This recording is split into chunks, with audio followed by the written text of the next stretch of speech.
Why do Zoroastrians have such elaborate funerals? And what happens at a Zoroastrian funeral? In Zoroastrianism, fire is an important symbol of purity and light, and water is a symbol of life and growth. At a Zoroastrian funeral, these two elements are brought together in a very special way.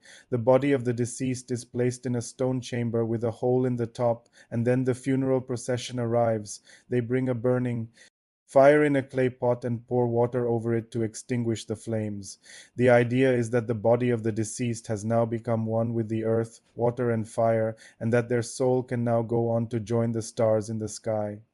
This is more than just a burial ritual, it's a celebration of life and death and the journey of the soul. It's a reminder that even in death, there is beauty and hope for rebirth. Zoroastrianism is one of the world's oldest religions, and its followers believe that the universe is made up of two opposing forces, good and evil. They believe that it is up to humans to choose which side they want to be on, and they believe that at the end of a person's life, they will be judged accordingly. So, what happens at a Zoroastrian funeral matters because it is not just a ceremony to honor the dead, but also a celebration of the victory of good over evil. What happens to a body after death in a Zoroastrian funeral?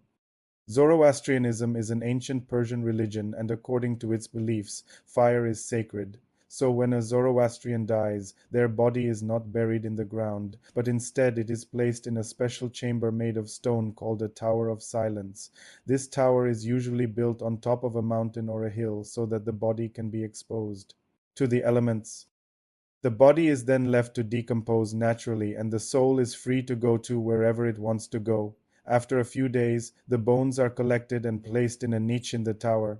The remaining flesh is either burned or buried in a separate chamber. So, to answer the question, in a Zoroastrian funeral, the body is not buried in the ground, but is left to decompose in a tower of silence Dakhmas.